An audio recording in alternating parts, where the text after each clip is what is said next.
This is a continuation of these anatomy videos by the Professor Badawi, and this session will be about the details of some of the separate bones of the skull. We'll start by the frontal bone. So the frontal bone at birth, as you can see here, is divided into two parts, separated by this suture, which you call it the metopic suture, and it has two processes, the zygomatic and the nasal processes, and it can show the anterior fontanelle in the upper part before it unites and becomes bony. And this is the frontal or the metopic suture, which usually unite at the age of around 2 years. That is the adult one, where the parts are the squamous part, the whole part here. That is the glabella, the point between the two superciliary arches. And that is the zygomatic process and the nasal process. It has two notches and two processes, the zygomatic and the nasal. And the first notch is the nasal notch, where the two nasal bones will be articulating over here. That is the nasal spine in the middle, and that is the frontal tuberosity on each side. The supratrochlear notch here, or sometimes foramen, and the supraorbital notch, or almost foramen over here. And that is the two superciliary arches, which are elevations above for the eyebrows. Now, that is the frontal bone looking from inferior, forming the supraorbital margin here. That is the orbital plate, which forms most of the roof of the orbit. That is the second notch, which we call it the Ethemoid notch. That bone in blue is the Ethemoid, which is lodged in that notch. That is the fossa for the lacrimal gland on the lateral side of the orbital cavity. And on the medial side, this is the fovea for the trochlea found for the tendon of the superior oblique muscle. When it comes to the occipital bone, we'll come to the vein features.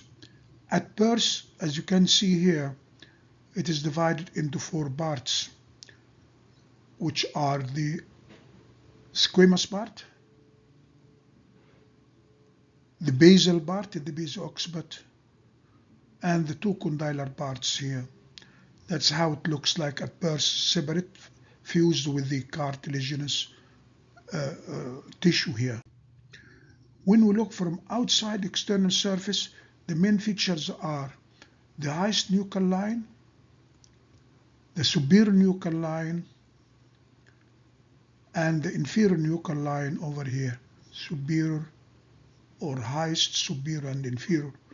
Then that is the external occipital protuberance, or the occipital crest. That is the crest, and that is the protuberance here above the crest.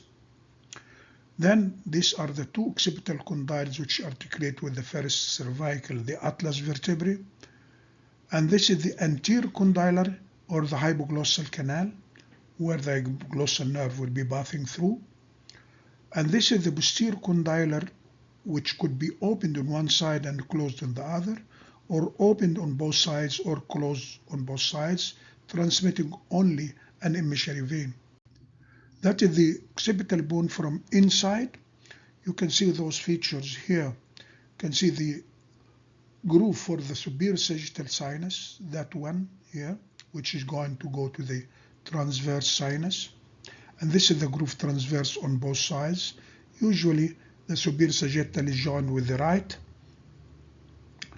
This is the basal occiput, the basilar part of the occipital bone. And that is the internal occipital protuberance. And this is the internal occipital crest. That is the internal occipital crest. Now, that's how it looks like from inside. These are the two cerebellar fossae, where the cerebellum will be lying, the two hemispheres, one on each side. Now to the temporal bone. The temporal bone here At birth, it is the same, divided of 4 parts, united together with fibrous tissue or cartilage here. So it's formed of the squamous part, the mastoid part, the tympanic part, and the vitreous part. And this is the tympanic ring, which at birth forms the part which will be part of the external auditory meatus. Now, this is the stylomastoid foramen, which now is lateral because of the absence of the mastoid process not developed. So this stylomastoid will be looking on the lateral side, and the exit of the facial nerve comes from here, so it will be in danger being subcutaneous and laterally. And that is the mandibular fossa, very shallow with no articular condyle here. That is the 2 adult temporal bones from outside and from inside, just to show the parts here. Consist of the 4 parts or developing separately. That is the squamous, and that is the mastoid, and that is the tympanic part here, this quadrangular piece here of bone, and that is the vitreous, which is better seen from inside with the styloid, which is called vitrostyloid part. So vitrostyloid, squamous, mastoid, and tympanic. These are the 4 parts here.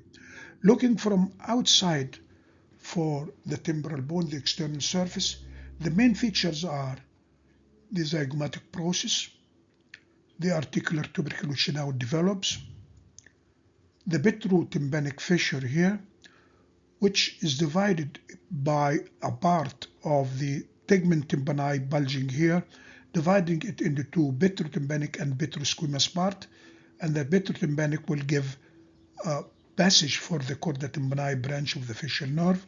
That is the mandibular fossa over here, and that is the tympanic part of the bone, and that is the styloid process. Here the supramastoid crest and a supramastoid triangle here. It could be lined by the supramastoid crest, the upper border of the external meatus, and a line going with the anterior border of the mastoid process. That is what we call it the suprameatal triangle, the access to the mastoid process air cells in case of mastoiditis in surgery. That is the suprameatal spine here, and that is the mastoid notch for the posterior bile of digastric, and that is the mastoid process itself. And this is the tympanomastoid fissure between the mastoid and the tympanic parts of the temporal bone. Looking from inside for the main features here, we can see the parietal notch where the bone will be articulating with the parietal bone. We can see the mastoid foramen for an emissory vein here. We can see opening of the vestibular canaliculus of the middle ear. That's the groove for the sigmoid sinus, which will continue as the internal jugular vein here. That is the arcuate eminence, an elevation on the upper surface of the mastoid of the vitreous part of the temporal bone. Lateral to it will be the tegment tympani over here. That is the internal acoustic meatus, and that is the apex of the vitreous part of the temporal bone, and that is the styloid process. If we are looking for the basal surface of the temporal bone, that is the carotid canal here, that is the opening, and that is the continuation of the canal. That is the apex of the vitreous part, and that is the jugular fossa, which contain the superior bulb of the internal jugular vein, and that is the occipital margin where the occipital bone will be articulating over here. That is the tympanic part again, and that is the mastoid notch here for the posterior bile of the gastric. That is the mastoid bruise itself, and that is the occipital groove here on each side of the occipital margin. And we can see the zygomatic process. We can see the external acoustic meatus here. We can see the stylomastoid foramen of the facial nerve. we can see the sphenoidal margin where the sphenoid bone will be articulating over here, and that is the mandibular fossa. That is the pituotympanic again, which we say there is a bulging of the tegmen tympani, dividing it into two parts. That is another good section, sagittal section in the temporal bone, showing the mastoid antrum here, the promontory, that is bulging of the coccyla, and that is the medial wall of the middle ear, that is the posterior wall of the middle ear, and that is the anterior wall of the middle ear. So that is the promontory here, that is the fenestra cochlei, which contain the secondary tympanic membrane, and that is the fenestra vestibuli at the upper end of this promontory. That is the carotid canal forming part of the anterior wall, and that is the facial nerve canal. That is the facial nerve coming from the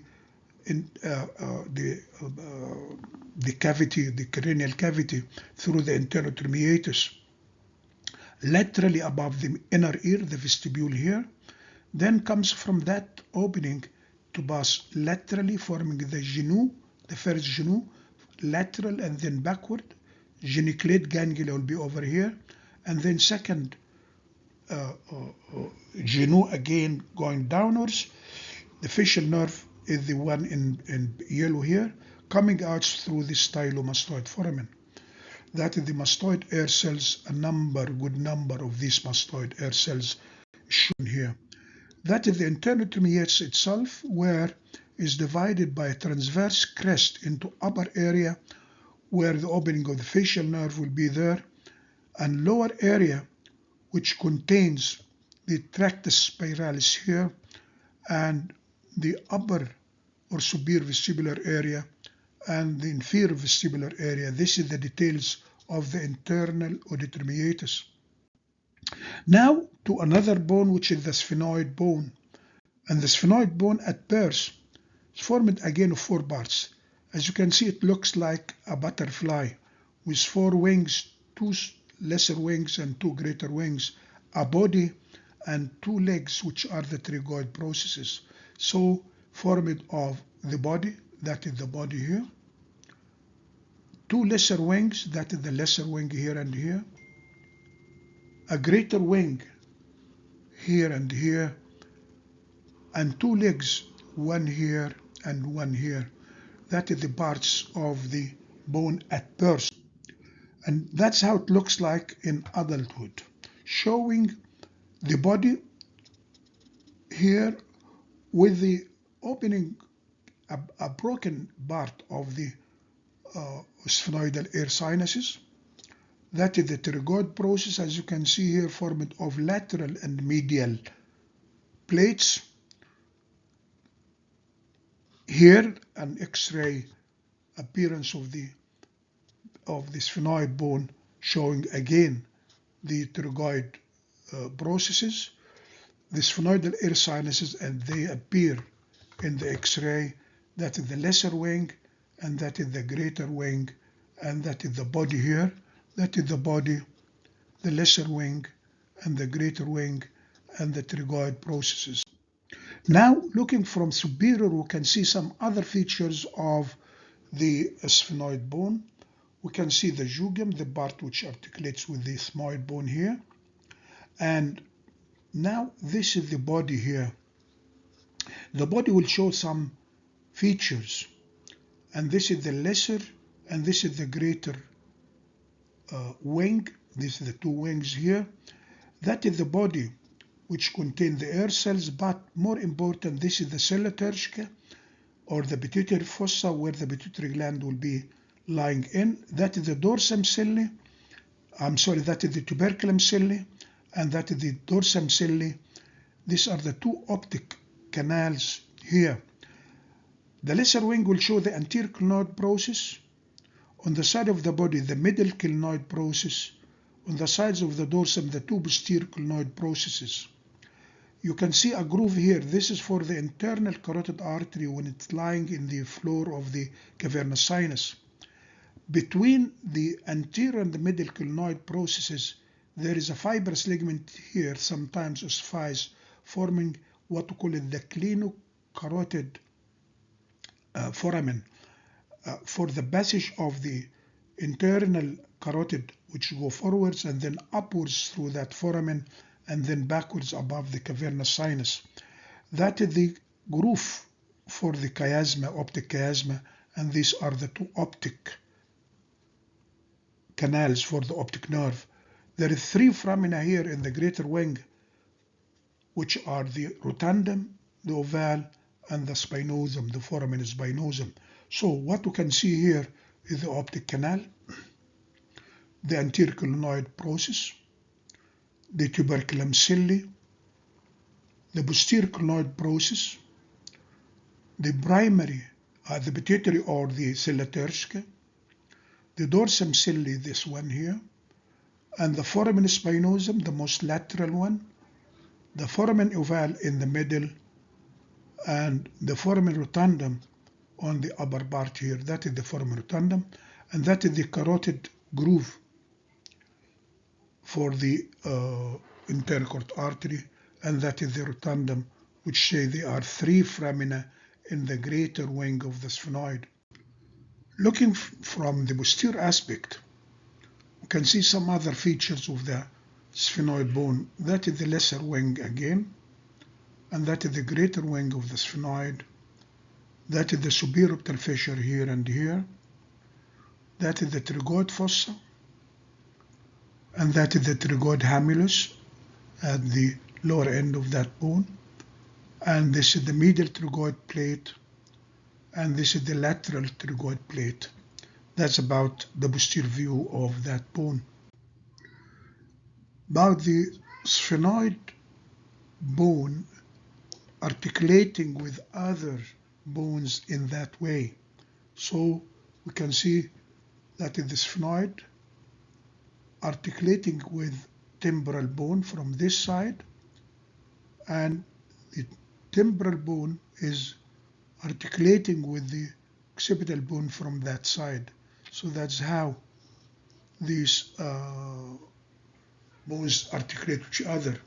That is the base occiput, which will articulate with the body of the sphenoid, forming the clavus of the skull. That's how they articulate the bones together. Now for the last bone, which is the ethmoid bone, and the ethmoid bone is shown here in two diagrams. That is a simple one line drawing diagram, and that is the actual one, which in another diagram. The ethmoid bone lies between three cavities: the cranial cavity, the nasal cavity, and the orbital cavity. It's formed of a perpendicular plate and two lateral labyrinths, or two lateral masses. A perpendicular plate here, that is the perpendicular plate, part in the cranial cavity, the crista galli, and part in the nose nasal cavity, which is part of the nasal septum. So it has an orbital plate forming the medial wall of the orbit here, and a nasal plate which forms the lateral wall of the nose.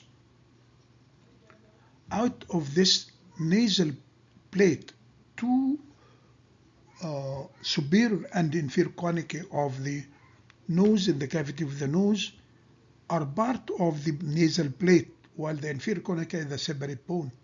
The perpendicular plate is divided into two parts. Part in the cavity which form the crista galli, that is the one, and part in the nose, which is separated, with this is the nasal septum part of it, but separated the two parts by the cribriform plate of ethmoid, which is shown better here than here. It should be around this part here.